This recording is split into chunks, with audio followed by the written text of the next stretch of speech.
Hey everybody, welcome to the Enhance Your World show. I am your co-host, Chris Alba. Larkin will be joining us shortly after her mastermind um, program today. So looking forward to today's show.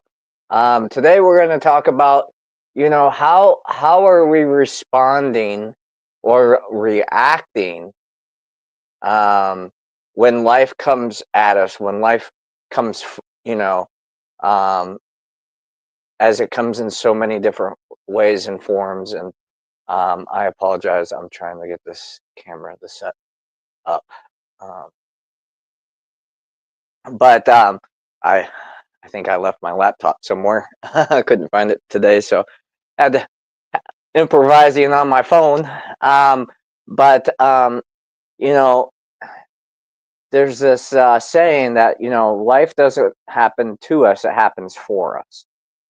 And a lot of times that doesn't make sense because when we're going through a challenging time, when we're feeling fearful and overwhelmed and stressed out and anxious and all these different things, we like, oh, what the heck?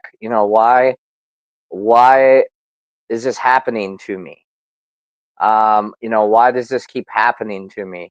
Why does this keep happening to me? And we try to intellectualize, we try to logic and reason so much of the story and the narrative. And the challenge being, I think, as human beings, is learning to accept um, everything. Our multidimensional self, of both our form senses that create our formed identity, right? And that includes our mind, ego, and the formless, the pure potential of oneness, of wholeness, of um, you know, the universe, or however you choose to define it with the labels that you choose to communicate. And I want to send a prayer out there because I know there's a lot of people going through some hard times right now. I'm not going to speak on everybody's individual journey, um, but I want to hold a moment for all those that are going through a challenging time. They're grieving lost ones. They're grieving lost identities. They're grieving missed opportunities. They're grieving um, the visions that they held near and dear. And because life's showing up in the way that it's showing up right now, you might feel a little discouraged. So I want to send a prayer and blessing to you, and ask you to hold your heart and just breathe. Really take in that moment of everything's gonna work itself out. You're more than likely in a safe environment, if you're in this state or listen to this podcast. Um, so just take a moment and really envision and reflect on how lucky we are to have had this experiences that we've had, because it's helped shape us into who we want to become. The triggers, the the the trials, the tests, all those different things. Those are opportunities for us to show up um, in our true self, who we truly desire to be. And when we're playing the blame shame game and saying that this isn't fair, or they shouldn't have treated me this way, or they should have done that or that, that's a form of victimization. And a lot of times, especially with the people that I work with, one of the common um, responses is, yeah, I know. And I'm like, great, I'm glad you know, so then we don't have to waste our time continuously going back and forth on that. But at the same time, um, um, uh, how are you integrating it into your life? Hey, Leonard. I don't do readings. Larkin does, and that's on a different podcast show. This one's more about mindfulness and holistic life enhancement. So Would love to keep you on, but we're not going to be doing any tarot readings or anything like that. And I appreciate that actually coming up, because the challenge in my journey has been trying to decipher between intelligence and intuition. And and um, our intelligence is based off of our direct experience, what we've studied, what we've experienced, um, those types of things. And our intuition is a little more creative, a little more open minded, if you will. So there is no absolutes. So everybody looking for an absolute answer in intuition doesn't understand fully the capacity of conscious energy, because conscious consciousness itself is unlimited potential. So how do you want it to resonate? How do you want it to look? And then as you're going through the process, you're going to observe thoughts, feelings, external validations, and angel numbers and coincidences and synchronicities and all that kind of stuff. So living in your intuition is allowing yourself to be flexible and more in your feminine energy, and allowing things to unfold in a little more of a natural way of being, versus the intelligence, which is more masculine mind energy, which is really good at creating containers and frames and boundaries and standards and matrices and those types of things. And I'm not saying one's better than the other. It's actually, I believe, coming together in balance, into harmony, where we truly live the highest version of flow. It's interesting when we put ourselves through challenging situations, how on when we get through to the other side, we're grateful for our the qualities that came out during that adversity. Hi, Roseanne. Cool. Um, Congratulations, being lost in yourself. That's when they say you've stepped away from the mind and are more likely in your heart, because your true self doesn't have an identity. Um, we create the identity based on our intellect of who we want to be, how we want to show up, how we want to be remembered, why, those types of things. Those are all intellectual processes. And a big part of true healing is just to feel it. Not any story, no narrative, no direction, not I could have been better this way. That's great. It's good to acknowledge these things for our personal growth, to hold ourselves accountable to where we're not living up to the standard of how we want to live, or these people in my life aren't reciprocating the way they said they were going to, and so now there's a miscommunication and a mismatch in our frequency. How are we going to use communication to get back into unity? So I'm not saying the intellect is a bad thing. It's not. The mind is a very powerful filter.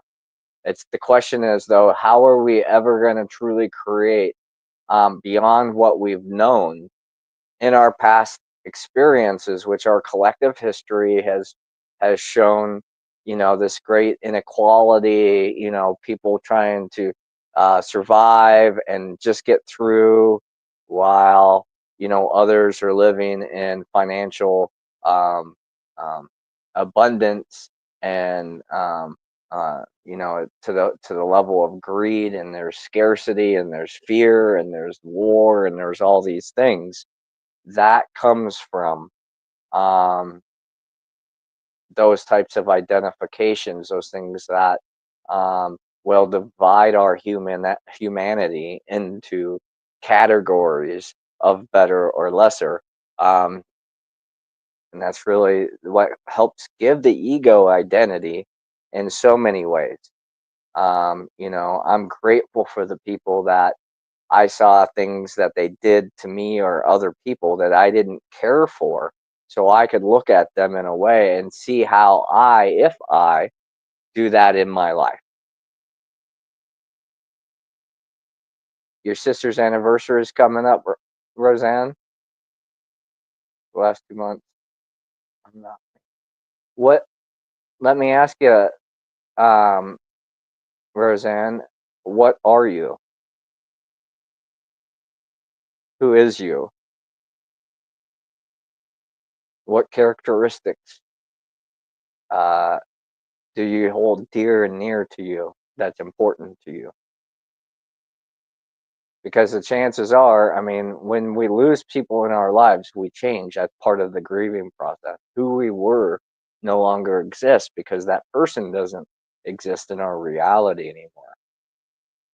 But it's also a great opportunity to say, okay, what ways could I enhance being me? How could I show up in a higher way, a higher vibration? How could I be more loving? How can I be more caring? How can I be more affectionate? How can I be more in integrity? How can I merge the realms of the spiritual with the 3D? And that's something that I really, I hope we all um, start looking at, because the higher realms of the five, of higher than 3D, our feelings and thoughts, right? They're invisible, they're higher frequencies. So we can't sense them with our physical senses. So the whole purpose we're in this physical reality is to bring those vibrations into our physical reality. So then we raise the frequency of our reality, no matter what's going on. The saying is, before enlightenment, chop wood, carry water. After enlightenment, chop wood, carry water. The only thing that's really changing is your disposition on how you feel and what you're thinking about while you're chopping wood and carrying water. Well, those are, that's okay, Roseanne. There's nothing wrong with that. And, that's a great question of why you're finally feeling safe enough to feel those things, or strong enough to feel those things in a deeper way. That's why they return. They go away for a little bit because our cup is we can't process any more of it. So, you know, our ego will create something to kind of shelter us from it, some kind of practice, some kind of coping mechanism. And a lot of times it's just the narrative and the perspective we carry in our head. Um, hey Natalie, how you doing? Good afternoon. Yeah, I'm doing all right. It's been an interesting week. Interesting week. And and that's a great point. I hope it's okay for me to share this, because I guess I'm going to share it. But this week, I kind of talked a little bit about it. But my partner and girlfriend decided to move down to Florida to study and to gain some isolation for some healing. And we don't know when she's going to return. And um, I'm in communication with her, and we've been, things have been nice. Um, but intuitively, we both knew that it needed to happen. Intellectually, we didn't want it to. Um, but we really had to save space for one another, and it was really a beautiful transition. Um, of how everything went. And yeah, there's still some, my environment's changed, so things within me right now feel a little bit different. Um, but I'm in good spirits, and I'm grateful for the opportunities and experiences that we've had with each other, and our communication and our friendship. So, even though that it shifted in the way that we thought it was going, shifted in the ways that we wanted it to work out, we're very loving and accepting for the ways that it's working out. So, um, oh my gosh, you lost the, is that a cat? I can't see. I'm sorry, I'm on my phone, so the comments are kind of small. I'm sorry to hear for that transition. But man, what a great reminder of how precious life is. You know, um, I have an easier time accepting death than I do parting in physical reality, because to me it just doesn't make sense. um, why you wouldn't want to grow through collaboration and unity, and most people aren't evil people. Most of us are just innocent to the things that we're unaware of at this time. I'm glad to hear that, Natalie. Yeah, life is always in motion. It's the energy, right?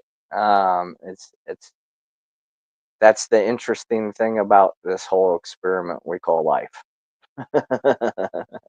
Is it goes on with or without us, and it's how do we want to participate? How do we want to show up? How do we want to feel? What are the types of things we want to think about? You know, um, and then putting practices in place so that becomes our reality.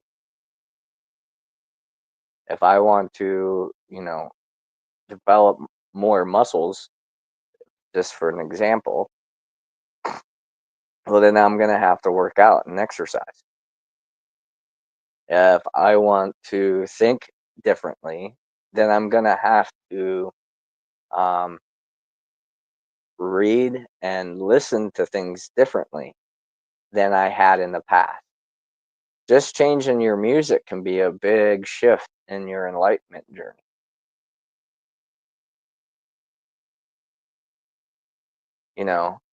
And then go back to those old songs, 10, 15, 5, 10 years down the road, and see how they shift you emotionally at that point. What we're talking here, hopefully we're talking mostly in this show is about mastering one's energy, consciously and unconsciously, right? Because it's a practice, it's a process, and things come up and to the surface, and they're supposed to, so we can look at them, we can work with them, we can love them, we can accept them with grace and gratitude and understanding that at one time maybe this behavior was needed, maybe this identity was the way it needed to be, maybe the way that we used to have to stand up for ourselves was justified and the proper thing to do at that time. But is it now?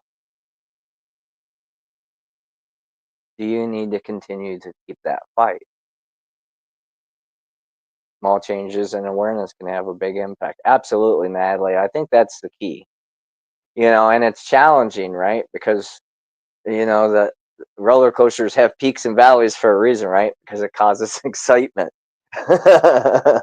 So a lot of us create these continued cycles and choices, I guess, so we can say, oh, we're living this life, even though it's not the roller coaster that we truly want to be on anymore. Um, and then having that awareness, you just shift. How do you want to live? How do you want to feel? How do you want to think? Hi, Larkin. How are you? Good. How are you? I see my clients beat me here. Hey, Oh, geez. Natalie. I was like, I got to get off and get on with Chris.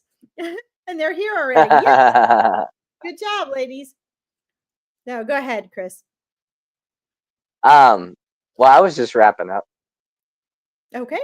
So, I mean, we were talking about, small changes in awareness, you know, lead to big impact or big changes. It's um, Jordan Peterson was talking about something the other day that I was watching one of his lectures, and he was like, the challenge is a lot of times is we set the bar too high for ourselves and other people, and then when they don't meet it, we're like, what's wrong with you?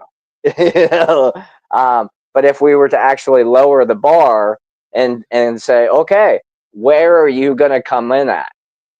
Where's your starting point? Where can we start together?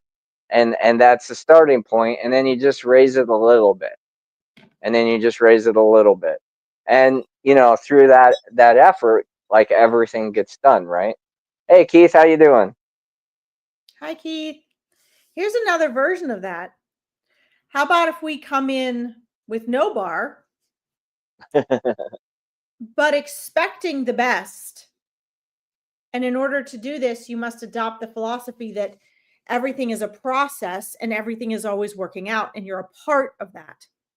Right? Because when you do that, it allows for those surprises. It allows for you not to be disappointed. However, you can have your own personal standards and expectations. But here's the Hmm. biggest thing it does: it allows you to see things as they are. Now, sounds contradictory, as I just got off my mastermind with Natalie, where we're saying, nothing has meaning until you give it meaning. But what I mean Hmm. is, where instead of imposing the way you want someone to be, which a lot of women do for men, Hmm. where we say, well, we don't want him to fall off the pedestal. So we find ways to say, oh, no, he's really just doing this. Oh, yeah, he's really just doing that. If you step back and you're neutral, you don't have that expectation either way, and you become detached as the observer, you allow people to reveal to you who they are then and now, right? Then and now, Hmm. meaning in that moment. And Hmm. when we do this, there's a powerful shift that happens. We make choices that are authentic to us, because instead of making the choices based off of who we want that person to be or what we wanted them to have done at that time, and then we spend or waste years of our lives only to be disappointed and upset and then take that out on them and they don't even know why. This isn't just for women. This is just what we do as humans, Right. right? Hmm. So, but when we take what you were talking about, Chris, and we come at it as, wow, I don't know what's going to happen here, but I trust that things are working out for the best.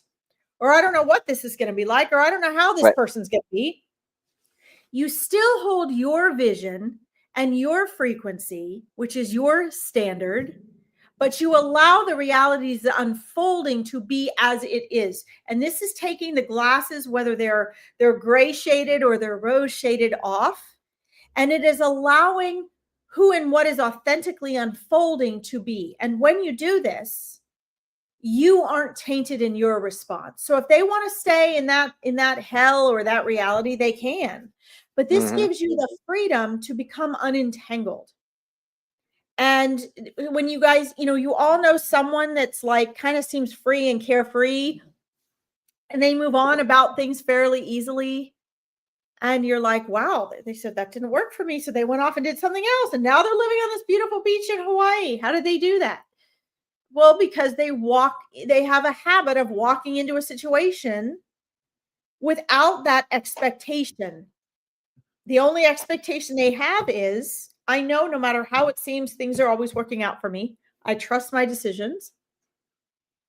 And I have no idea what's going to happen, which is why those of you that come to my readings often hear me say, although I do it, I have pet peeves about people always needing to have predictions to make a decision. Because when you do that, you're not making that authentic decision in the now. You're doing it based off of your idea and projection of what a psychic just told you is going to happen, Hmm. which takes you out of the present where you would be creating an outcome. See the irony? So, can it be done? Yes. But the power is not in finding out from a psychic what's going to happen. That has its place. The power is in being in the present and being like, I don't know, but wouldn't it be great if, as Dr. Joe says? Well, and I think that's a great. I think that was a great, duality there to talk about, because I mean, the title of the show is the intellect versus intuition, right? And Okay. that was perfectly explained, right? The intellect's going to have these matrices and these bars and these markers, and okay, we're hitting this, or we're doing this right, or we're doing, oh, this is a little not as good as it can be, so let's put a little energy here, let's do this a little bit different, let's tweak this. Where intuition's like, okay, we're not there. That's fine. But it's and the power between the two, I think, is a level of acceptance. um I think that's the harder thing, right? Like, people make a mistake, and then the intellect, I'm wrong, and then they kind of beat themselves up over it, and or they scapegoat it and make justifications of how it wasn't their fault or whatever, and they miss part of the essence of the whole truth. That it's both and, you know what I mean? Absolutely. Play, playing devil's advocate so much, and you can say, well, but, and then interject, a different perspective, and here's a different perspective, and it's only one word, right? And you don't think that much, but in the term of energy acceptance, this is just something I've been pondering on. If we say and I know I'm guilty for using both those terms in my writing, so, or in my speak. So, but when you say but, it's like stopping the flow of energy, Yeah. Yes. and when you say and, you know, it allows for things to continue on, to move forward. I've been teasing lately because I had a mantra for years. It's always enough for now. There's going to be more needed later, but for now, it's always enough. And it always has been, even though it was challenging times. So now, the joke is, okay, now I understand what enough, like what I need. That's the enough, that's like the absolute, like bare minimum, gotta have this. Like if I'm not getting this, then, I'm going to be in trouble eventually. Things are going to catch up to me. Or, and the abundance is, what other ways can I go about it to bring in more than that? Like,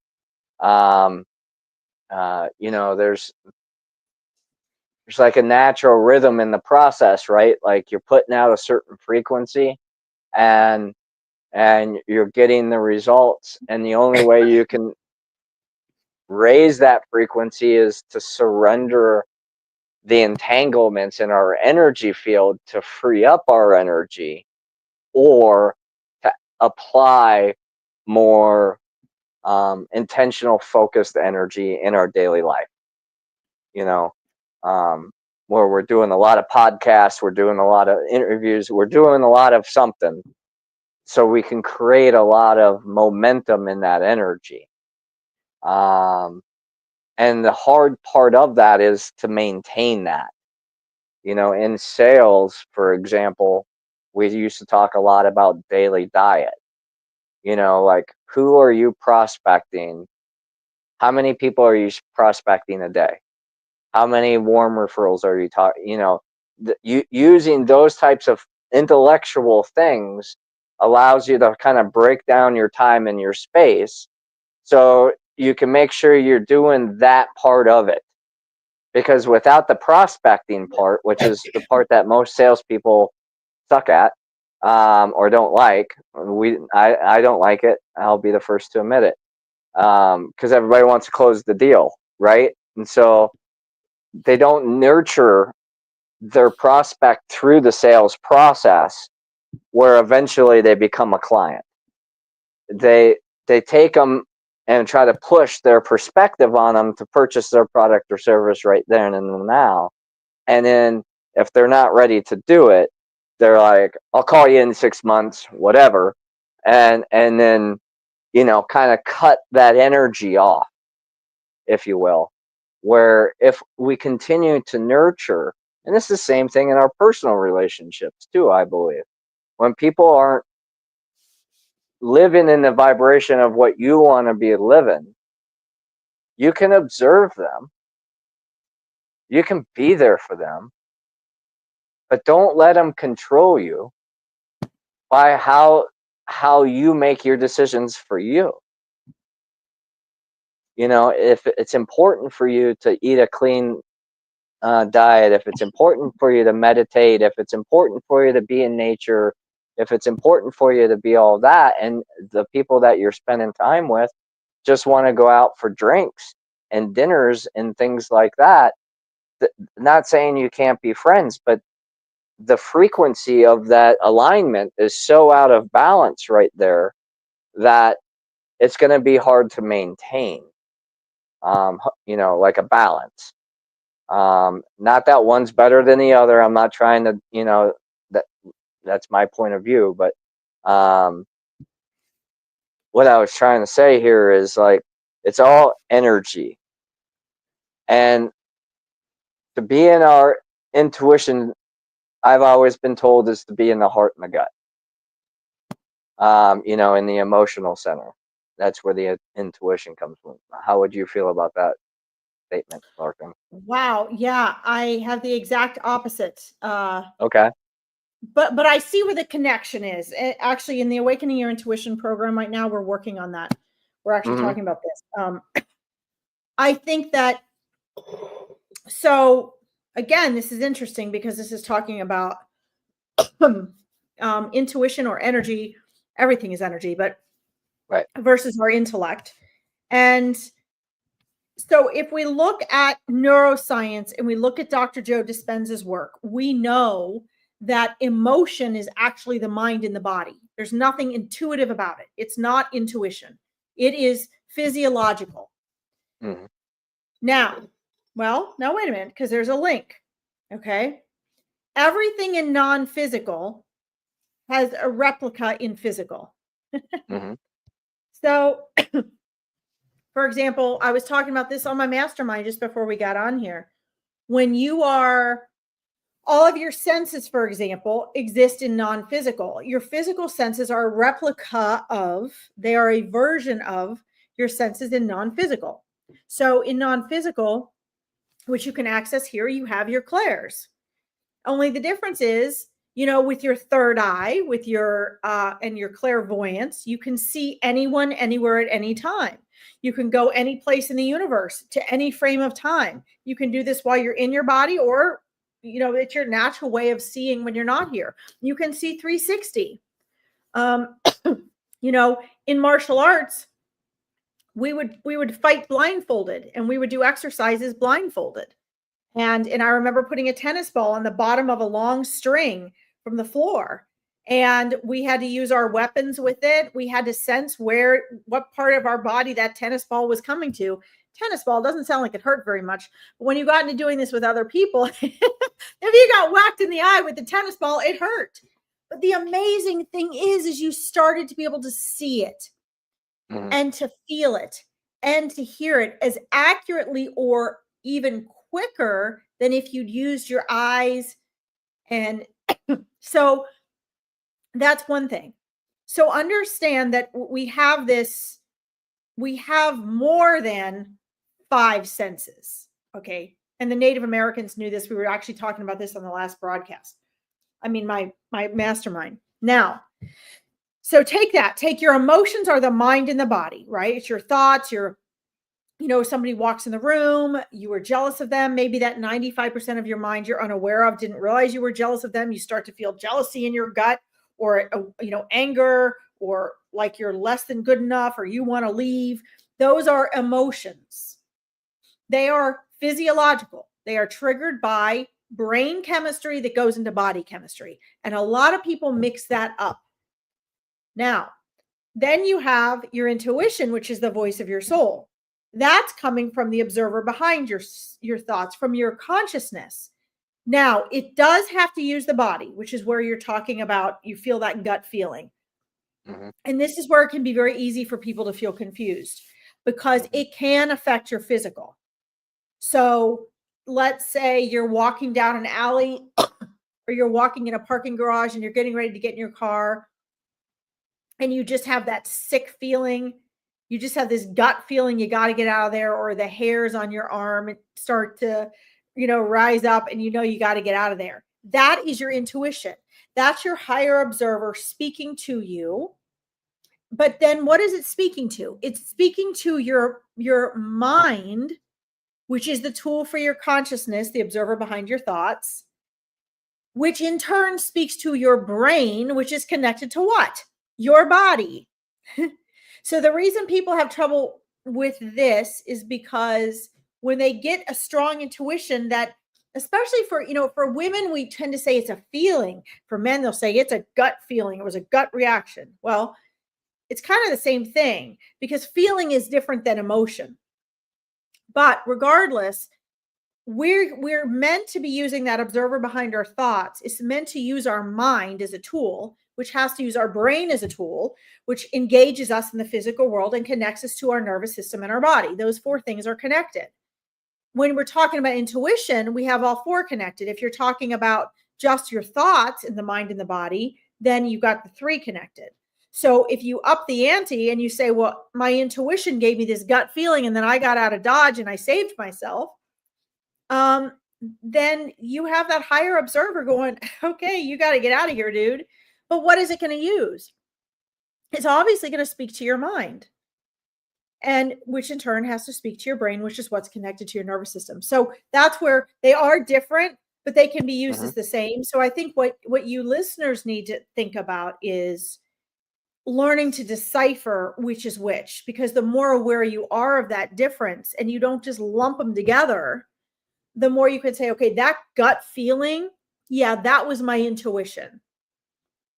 But the feeling I always get when I walk in the room with my relatives that aren't nice to me, a lot of that could just be trained programming from your past experience with them. You might both get a feeling in your gut, but one tends to be more of a driving force. That gut feeling tends to be more of a surviving driving force. And you just kind of have to practice to learn the difference. So anyway, I hope that was a, understandable example. Yeah, exactly. Thank you. And the same thing, like getting the tingles and getting excited, and it's not always a fear thing, right? It's not like a survival thing, but the intuition. I mean, you can be having thoughts, and a hawk flies over your head while you're having a certain train of thought, or you're planning something out, and all of a sudden you just feel this like rush of energy, and you're like, whoo, this is inspired work. I would, like this has to get out, right? Like we know all the healers, right? Like this has to get out. I got the tingles, I had the truth bumps. Yeah. All of a sudden, like nothing else you're doing matters. You just stop. Yeah. Oh man, it's funny. But it's good for people to know this though, because these are right. Guys, whether you're on the live or the rebroadcast, I mean, Chris and I have this is a very practical broadcast. So how do you take all these aspects of you and become aware of them, because you weren't raised with them, you weren't taught to use them, you weren't taught to be aware of them? How do you turn the switches to turn these things back on that you're born with these antennae, these abilities that you don't even know that you have, these choices you don't know you have. And all, we separate this spiritual and the cognitive. And we say, well, one is all practical and that's what you need for real life. And the other is fun, but it's all ooga booga. It's kind of play. No, it's not. They're meant to work together. And if you're doing ooga booga spiritual stuff, that's fine if it's just fun, but understand it's meant to be practical. Spirit is actually practical. I mean, look at what the Native Americans and natives in other countries are still practicing. It's all meant to be practically applied. And many cultures have done so successfully. It's really, once we really got religion infused in things and we started this, quick, immediate gratification society where we were coming now out of the age of, the intellect, the age of thought, but we're still dragging all that baggage with us. And we have to understand there's so much more to you that you have to draw on.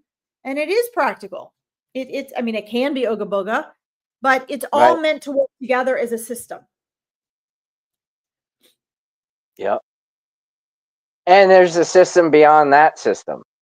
I mean, consciousness is super organized and structured, and like it's interesting to see the polarization, and we're even doing it in the show, right? Like intellect versus intuition, you know, which Right. when life's coming at you, which one do you use? And Right. yeah, fear, You fear, kind of fear. have to. Yeah, If you have a brain, you're yeah. human, you're in the world of contrast. It's kind of the only way we can get messages across to each other. Right, right. You know, and I think there's, you know, or I feel and think, right, that there's a unity between all this. And I think a lot of the conditioning that we have to be to surrender and let go of is that some expert, that somebody outside of you knows you better than you, and then you trying to live up to that standard or that practice. You know, it's to create an awareness to get you into touch. You know, I mean, that's what I love about, you know, being initiated in the carpe rites and working with Incas and, you know, those Southern traditions. It's a heart-based, intuitive process. So while there is an intellectual process to start, and to follow, it's really going with your intuition and what's there in the moment that really helps shift the energy. And you know, if you ever do energy work with me or come in for a session, you know, I don't share much with other people about the things that come up in that session, because to me whatever's coming up is supposed to be let go of. So I'm not hanging on to the identities of why you should break up with this boyfriend or the things that you should say, or, you know, any of the other, you know, how to repair your relationships with your parents, or, you know, anything like that. Like in a session, that's more of a coaching session. You know, that's more of a mindset type scenario than an energy session. And I don't know how you feel about this, Larkin, but you know, we have a lot of conversations about, you know, psychic readings and tarot and you know, all this stuff, and it's great awareness to have. Um, but how are you implementing it into your life? Because if you're not doing that, no amount of readings, no matter how many energy healing sessions, no matter how many purification ceremonies you attend, or sweat lodges, or any of that, plant ceremonies, you know, like none of it's going to do the work for you. No one's here to be you but you. And all those other ways are supposed to help us, guide us to the highest version of who we want to be and free us up. And when we get stuck in one of these things, then, you know, that's part of our egoic identity and part of our where we're at. And until we're ready to surrender those things, it's going to be hard for you to go on to the next journey, to the next timeline, to the next whatever it is that people are trying to quantify with the mind to help them move beyond the present of now. Yeah, I mean, it's nice to hear someone who doesn't do psychic readings say that. To be quite honest, because you know, this is one of the things that kept me from really using my psychic readings and that on a higher scale for decades. Um, is just that it's not so much that it doesn't have a place and that it's not real. It's how people are using it, right? It's the same Mm-hmm. reason why, you know, I stopped teaching people to manifest money and do their businesses. Um, you know, underneath all of this, the most important thing that has to happen is our own self-awareness, our shifting our own state of consciousness. And so I it just seems like we skip so many steps, you know, and doing readings means to people, it's again, it's a shortcut, seems to be a shortcut for people, and is often an alternative to not have to do the work. Right. And so, you know, there are no shortcuts. And so, this is where, this is why I try to really connect these two worlds. And it's so great that, you understand that people are starting to understand that. Because when it comes down to it, which is the stuff Chris and I are trying to share with you guys, when it comes down to it, you have to get into remembering who you are. It doesn't mean you have to remember who you were in a past life. It means you have to become more consciously aware of who you are as a whole being, of who you are as a soul. And you have to get free of the prison of the mind, to whatever extent that means for you. And so, for example, when I'm doing readings, the human mind will use whatever resource they're utilizing in whatever level their consciousness is and in whatever state of mind they have. So if they want to use a psychic reading to say, well, that reader was terrible because they're not saying what they wanted and it doesn't verify or validate their ego. Or if they want to say, okay, yeah, I liked that reading because it verified what I already knew, which is, of course, their ego. Or if they want to use that reading to go deeper and have revealed to them things they were unaware of, which is really what it's meant for, that is when it becomes powerful, right? Just like money can be used for anything, readings. And, if you go to a shaman, it's the same thing. You can go have a shamanic journey or a session with a shaman. That doesn't mean you're going to walk out of that tent a new person. What you are, just not the way maybe you identify it. Well, but if you don't identify it, it doesn't count. If you don't walk out of there and do your part and have your free will as a part of that, and have it shift your awareness and your choices, which is your choice, you can walk out of it and say, wow, it changed my life. Oh my gosh. But again, this is you thinking about it, which is thought synonymous with ego, which is synonymous with resistance, right? As Eckhart Tolle says. So it doesn't matter how fabulous the reading or the ceremony or the experience is. What are you doing with it?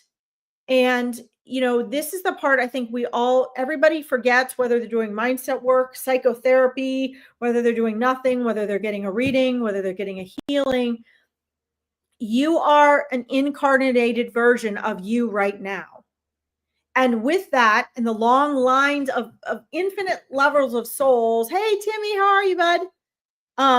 With the infinite amount of souls waiting to live in this world right now to incarnate, you got the okay. You got the privilege. You got the permission. You're here. And my question is, what are you doing with that? And if you're using all these resources at your disposal, whatever it is, what are you doing with it? Are you using, along with this gift comes this free will that comes with the baggage of the mind and the brain in order for you to be human. And so you could go to the best shaman in the world or the best reader in the world. And my friends, it only counts. What you do with it is what counts. And that's what Chris is trying to emphasize as well. Let's see. Timmy says, oh. Yeah, that's a good one. How do you Timmy's comment, yeah. Yeah. Okay. How do we overcome fear? Chris, I know you love this one. You're itching to get onto this one. How can you take emotion out of the equation? That is an awesome question. Why don't you get started, Chris? Because I like to make adjustments after you comment. Yeah. Well,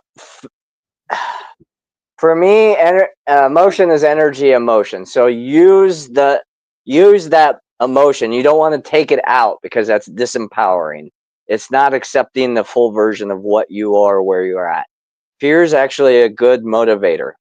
The thing you don't want to do is allow it to motivate you not to do anything because you're afraid of what could happen. So when you sit down and you think about what could happen, like what's the worst case scenario? What's the best case scenario? and you can write down all these different things. Maybe one of those versions of what you think could happen will happen, or it's going to happen in a completely different way that you weren't aware of at the time anyway.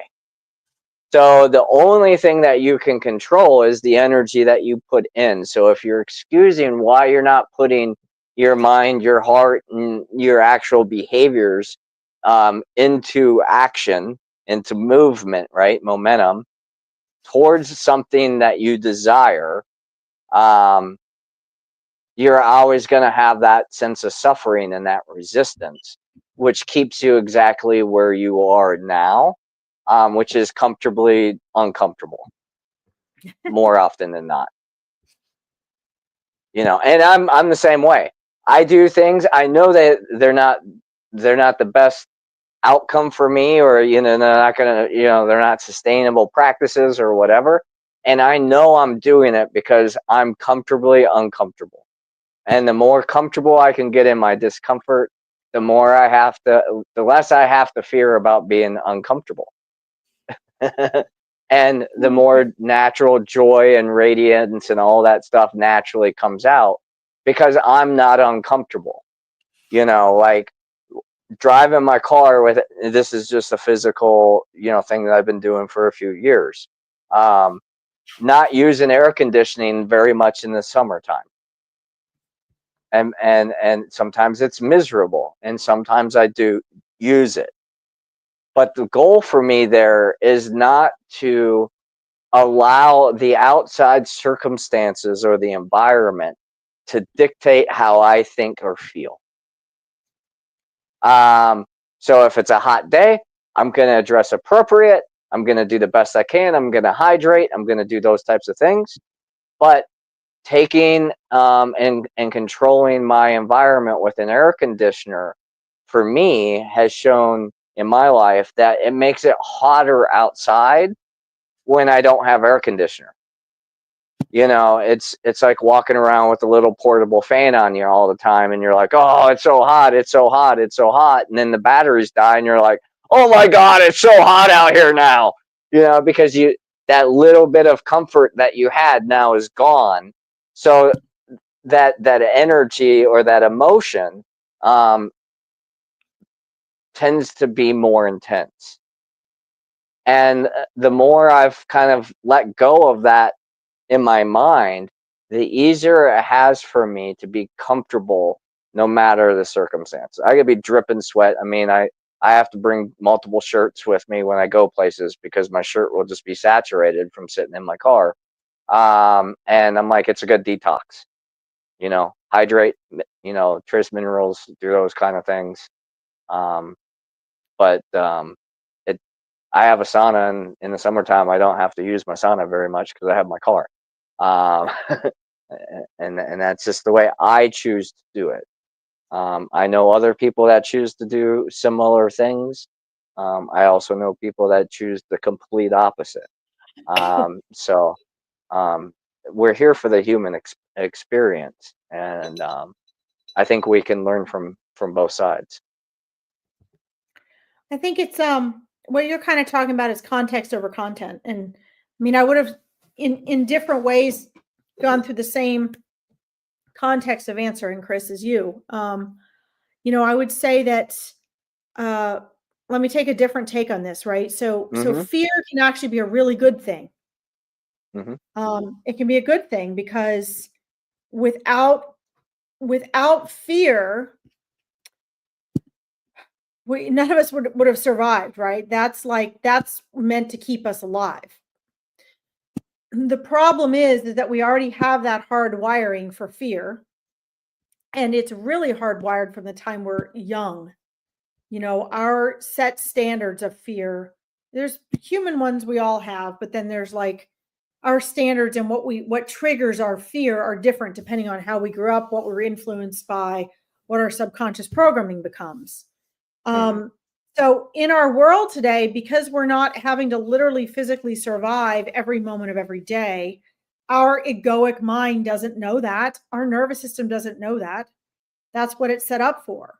And if you listen to some of Dr. Joe Dispenza's videos, he talks about how, Chris, this will remind you of my dad and man of the environment in biology, but he talks about how, when the deer is being chased by the wolf or whatever, the wolves, or the gazelle by the cheetah, they get that fear, they get that adrenaline rush. And then, if they get away, then the difference is between us and them with our egoic mind is that the deer, within a matter of like 90 seconds, their nervous system has calmed back down. Hey, Mark, welcome. And they can go back calmly eating as though nothing happened. Right. They're on alert, but they're not going, oh my God, I think if it was us, we'd be going, oh my God, there's one in the woods. I know there is. We'd be paranoid. The wildlife isn't like that. But next week, I'm going to get chased by a wolf again. So let me think about all the ways the wolf is going to chase me next week. That's right. Yeah. Because why? Because, good point, Chris, because we as humans are always in the future and the past. It's the prefrontal cortex. Yeah. Yeah. So what happens is we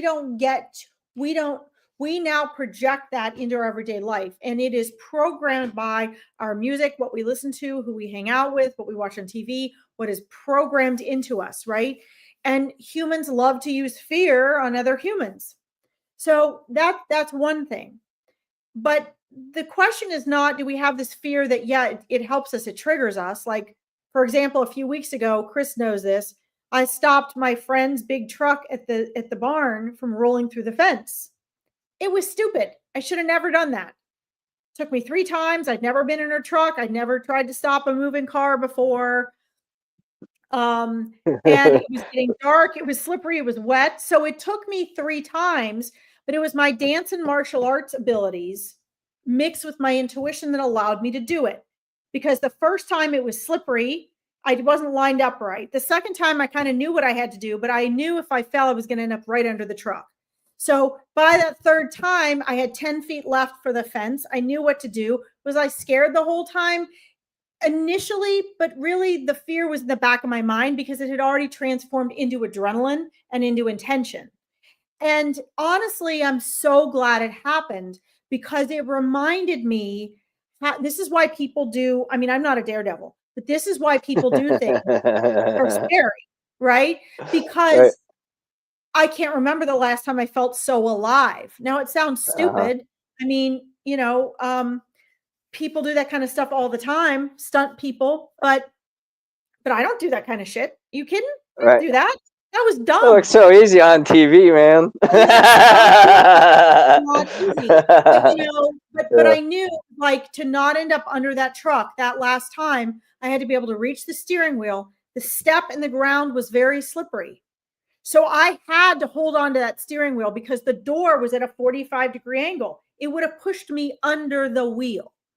So, in that case, fear was important because it drove me into the adrenaline, which allowed me to get it. Sometimes it's just stupid, but so there's that kind of fear. But what you need to understand is that the other type of fear that you're talking about, when we're talking about emotion, it's still the same fear.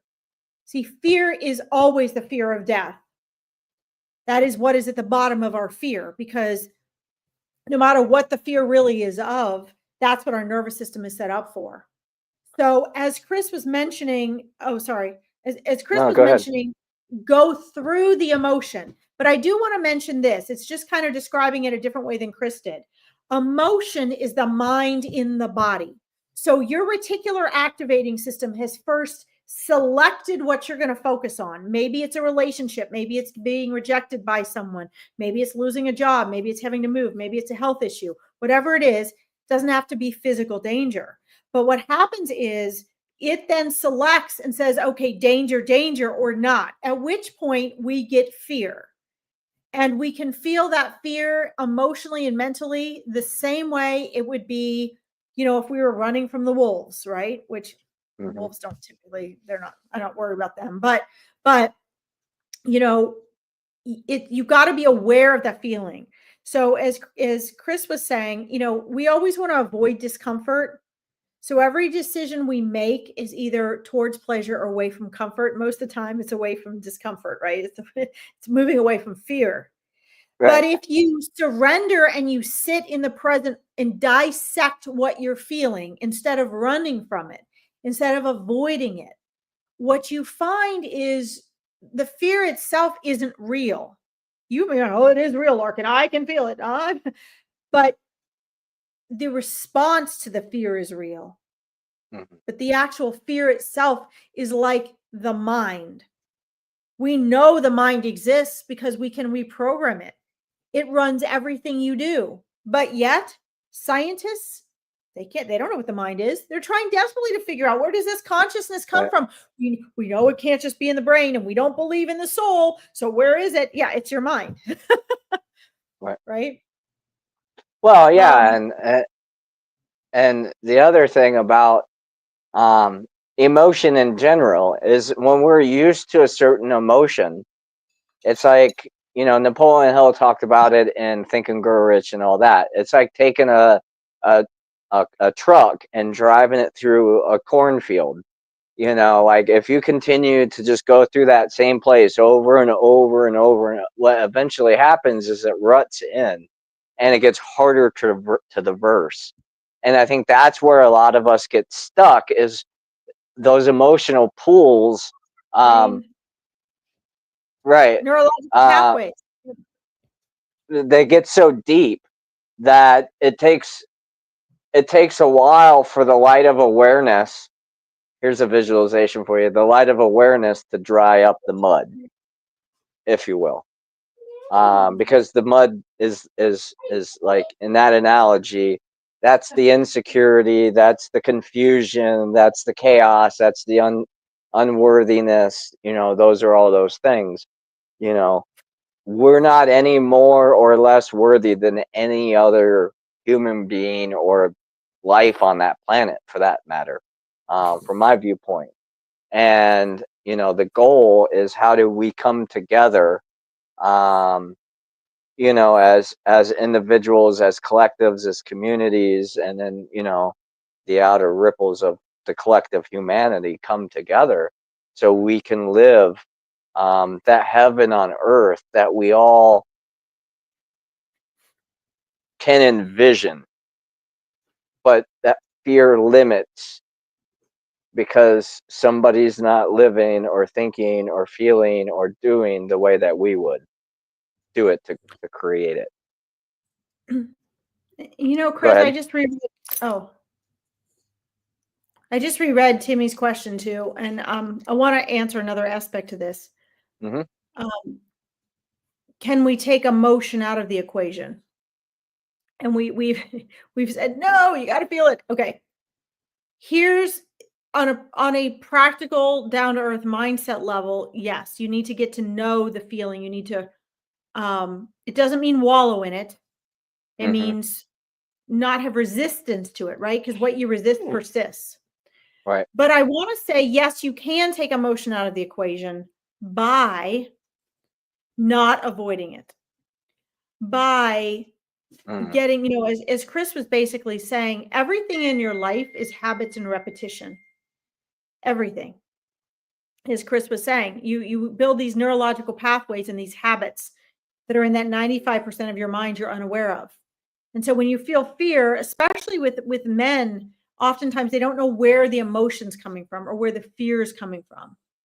And so it's important to sort of surrender to it and first just accept, okay, I'm terrified of this, or I feel afraid of this, and that's okay.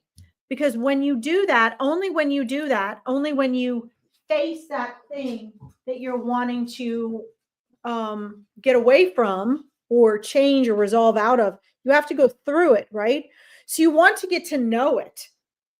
And it doesn't mean you have to spend a lot of time on it. But here's the other answer to that, which most people will not do. It's what I work on with people in my mindset coaching, which is, if you get present, the emotions automatically is out of it. Because you're then shifted into the conscious observer behind your thoughts.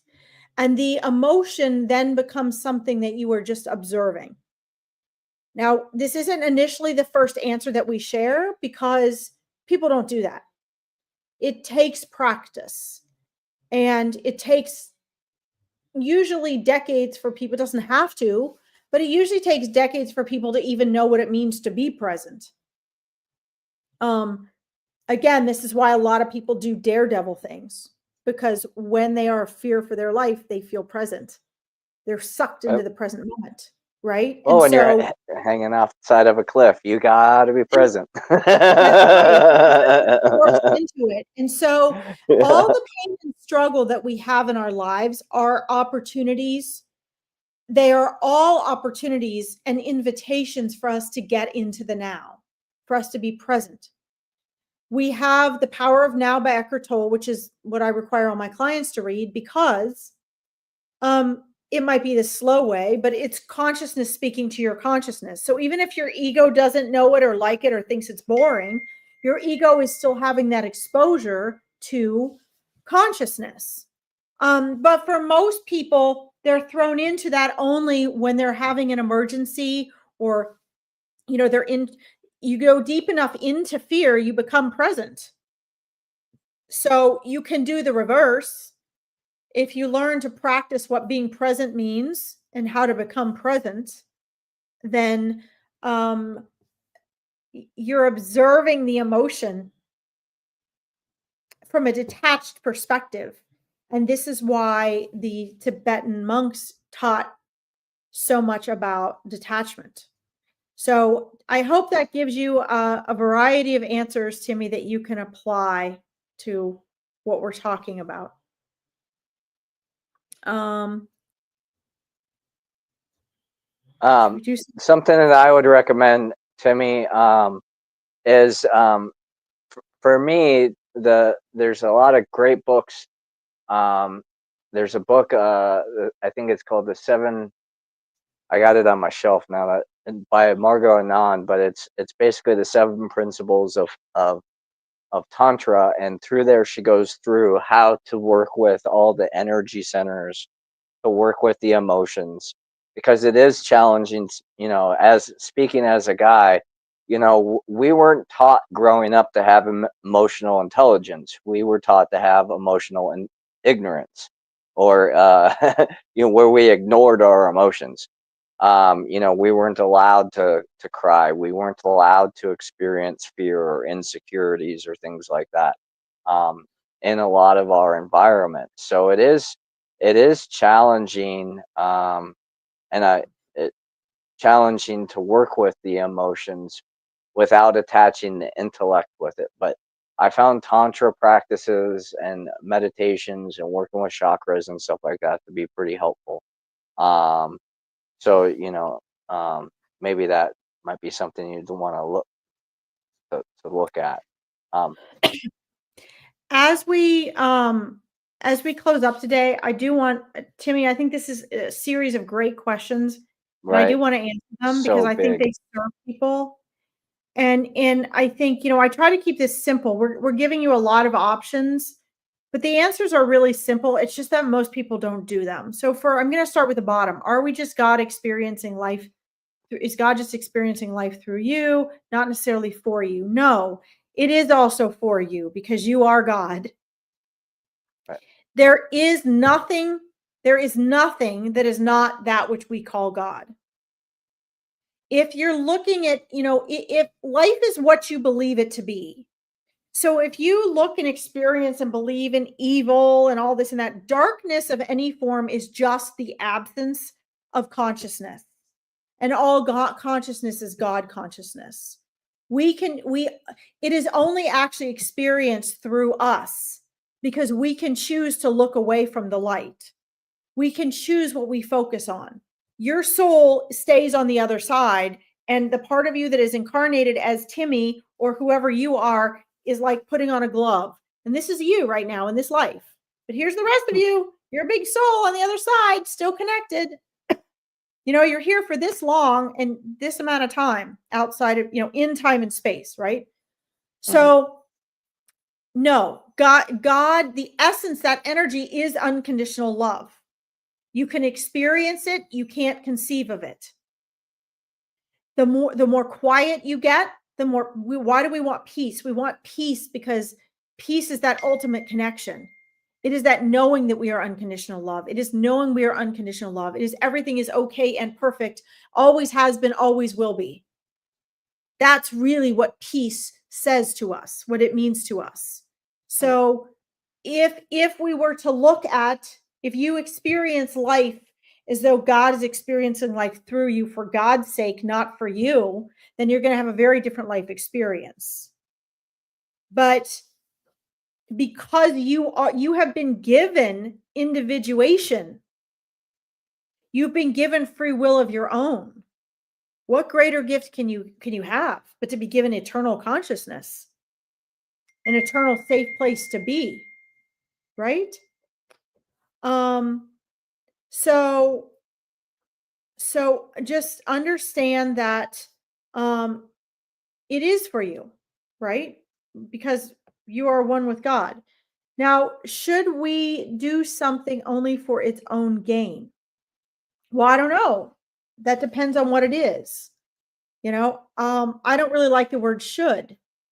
I can say that everything we do comes back to us. So, I don't know what you mean by that. If you're saying, well, I'm just going to, do something just because it gives me what I want, I don't care about anybody else, that's okay. You have the free will to make that choice.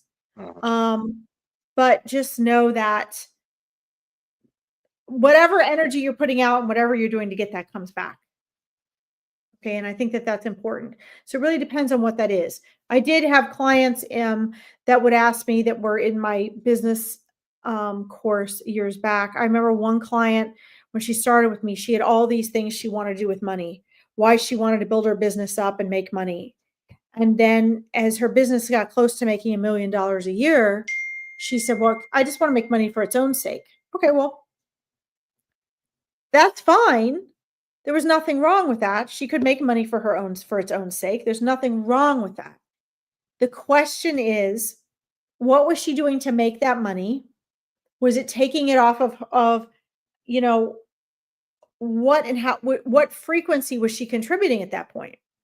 Because it went from, I want to do all these things, to I want to be followed by all these women and admired by all these women. I want to buy a new boat. I want to get this many cars. Okay. Would I condemn that? No. She has the free will to do that. That is her choice. It's not that there's a right or a wrong in it. It's that imbalance or balance of energy always comes back to us. Whether it means we have to reincarnate and learn that again, whether it means we have to pay that energy back. Money is just energy. So should we do things for its own gain? It really depends on what you're talking about. If I'm doing, when I go to the barn, I'm doing things for the gain of loving and caring for my horses for their sake. It has nothing to do with me. I put myself in hardship doing it. I strain my sleep, my marriage, everything else I have to do in my family, my work, because I want the horses to be happy, safe, and comfortable. That is for its own gain. But I'm putting into that. See? The other thing is at what point does ethics come into it? I don't know about you, Chris, but I mean, I think you have to have a moral compass. I think you have to ask yourself that. I mean, that's spirituality 101 of what we're doing here is figure out. I mean, what does your gut tell you? I mean, if you have a moral compass, you can answer that question on your own. Yeah, and I do want to make a comment about the personal control. And the thing that I would say you'd want to give up personal control is trying to control anyone outside of you. How, if you can control how you respond to whatever's going on with love, peace, understanding, curiosity, empathy, compassion, all those things, then it's just going to move right through you, just like the story I shared earlier in the podcast. It was a smooth transition, and it was a great example of unconditional love and support and encouragement, even though the outcomes don't necessarily meet. Yeah, I And mean, it's yeah. go ahead. Go ahead. I mean, no, I mean, I totally agree with Chris. I mean, I think it, y- the more you stop trying to control those around you and you focus on yourself and your own power of choice. See, usually when we're trying to control those around us, we don't recognize our own power and our own power of choice. And when you start to become present and you recognize your power of choice and that you are God's source spirit energy, and the less you need to control what's around you. So it's not so much about, giving up personal control. You don't ever really have control over what's outside of you. But when you begin to take on your own personal self-control, the greater self-control you have, actually the greater influence you have in the external world.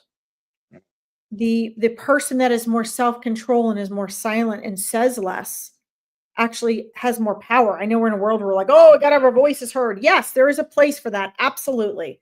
There's a time to speak up. Absolutely. But it is the person that has self-control that actually has the greatest power, because the people around them usually don't have that self-control. And you're able to perceive more. And that energy goes back into you and the impact that you can make. Okay, so I absolutely agree with Chris on that. This is why the martial artists and the great masters all worked on things worked on their self-control. That's what the martial arts is about.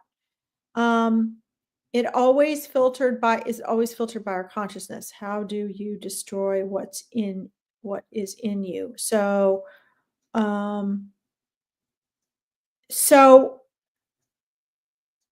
everything is not always filtered by our consciousness. It should be, but it's usually not. Our ego is usually running rampant, which means, again, we go back to the same recipe of instruction to get where you want to go, which is learn ways to practice self-control, learn ways to practice being present.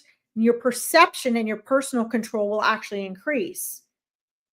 But it's almost like, I feel like it's a universal gift, because you only get that power when you cross the thresholds of personal self-control. Otherwise, it's not true power. If that makes sense. And yes, but we have to look at how we redefine love. You know, most of us are so caught up in romantic love and emotional love and emotions we have that aren't really even love, and our script and our story of love. I mean, even when we talk about soulmates, we made that up. It's bullshit. We made it up. I'm not saying there aren't soulmates. I'm not saying we don't have soul families. That came from somewhere.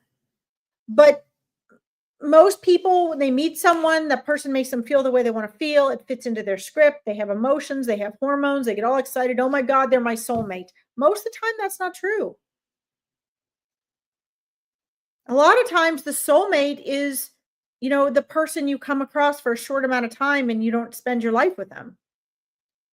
Or the person that comes into your life as an angel and becomes your life partner, and you don't even recognize them as a soul.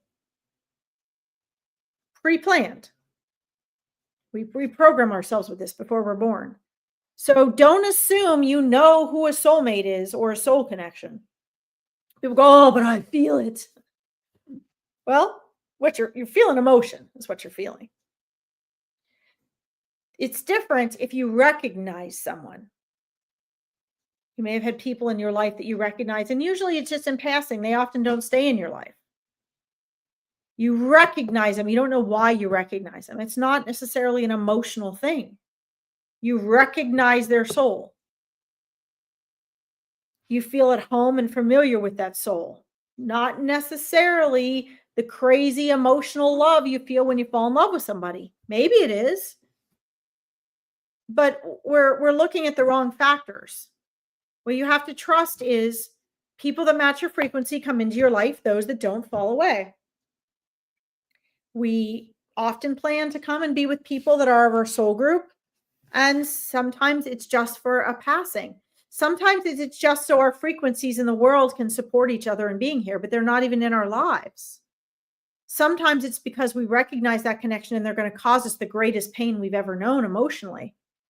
Sometimes that's their purpose. Or if, the opportunity is if we can work through things as humans, then we get that connection here in a lifetime. And if we don't, it becomes our biggest lesson. So what I would say is focus on differentiating between very aware of your thoughts and your emotions, because your emotions are the mind and the body of your thoughts. And then through silence, all the things we don't want to do, silence, journaling, physical exercise, through all those things we don't want to do, learn to be silent, still, and present. And then and only then do you start to see the difference, obviously, between the observer behind your thoughts, which is your eternal soul, your consciousness, and your egoic mind. And then and only then do you have an opportunity to begin to start living authentically from that soul self. And then these answers come to you on your own. The more silent you are, the more you can just not believe your thoughts and just have your thoughts, but just let them go by like clouds. Let them pass on by. Don't react to them. Don't talk about them. Just be silent. And what you'll find is when the mind isn't getting the attention from you that it wants, it starts to quiet down because it gets bored. And then you can start to hear your intuition. Because that, Timmy, is what you're really looking for. You are trying desperately, and you have been for years, to get down to the truth that your soul knows. But to do that, you have to quiet down all this crap going on in here. And everything that goes on in your life is recognized by your egoic self. It's part of your egoic story of this lifetime, and it keeps your mind very noisy. And if you want to know the answers for yourself to everything we've talked about today, you have to get that mind to stop running your life. And the only way to do that is by getting still and present. And as Chris was saying, it's habits. It's a lot of hard work, and it's practice and repetition. And so every small step you can take in that direction is helpful. Phenomenal. Got it? I think that wraps it up, man. Woo! Well, thank you again, Larkin, for doing this with me. I know it's been a fun experience and journey, and I always look forward to Wednesdays doing this with you. So thanks you, for Chris. being a part of it, and thanks for everybody that tuned in live and listens to the replay. Very much appreciate it. And if you ever have any questions, comments, concerns outside of these lives, feel free to comment or message us. We also both have discovery calls on our website that you can schedule and talk to us on a one-on-one basis to see how we can align with you to help you enhance your world and your holistic well-being. So thanks again for everybody, and much love and gratitude. Till next week. Have a great one. Bye-bye. Thanks, everybody. Bye-bye.